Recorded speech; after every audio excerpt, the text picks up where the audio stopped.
ትናንትናችን ታሪካችን ነው። ዛሬ እድል ነው። ነገ በምናብ የምናየው ህልማችን ነው።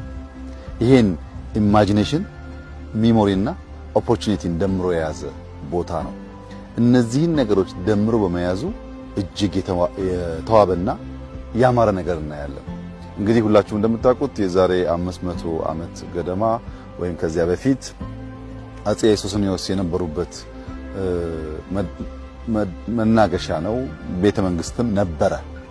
ከታሪክ አንፃር ዝም ብሎ የሚረሳ የሚዘነጋ ሳይሆን ታሪካዊ ቦታ ነው። ነገር ግን ያ ታሪካዊ ቦታ በትውልድ ቅብብሎች መካከል መጠበቅ ባለመቻሉ ዲኬዳንት የሆነ ወይም ዲኬይ ያደረገ ያለውን ግርማ ያለውን መስህብ እያጣ የሄደበት ሁኔታ ነበር።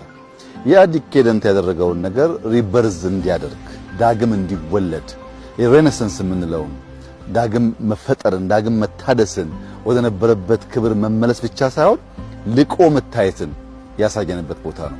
እዚህ ጋር ታሪካችን ስላለ ሰሞኑን ያየነው የፋሲል ቤተ መንግስት የአፄ ሱስንዮስ ልጅ ቤተ መንግስት ነው። ያን ስንጠግን የአባቱን ደግሞ ከነበረበት በላይ ስናወጣ ሁለቱን ስናስተሳስር የታሪክ መሰናሰልና የትውልድ መደመር ውጤትን እናይበታለን። ያ ታሪክ ሳይዘነጋ ነገር ግን ለዛሬ ደግሞ በጣም ትልቅ እድል ነው። ትልቅ የሚያኮራ ስራ ነው። ነገንም በልጽጋ አምራ ተውባ የምናያትን ኢትዮጵያ የምናይበት ቦታ ነውና በድምሩ ሲታይ ትናንትን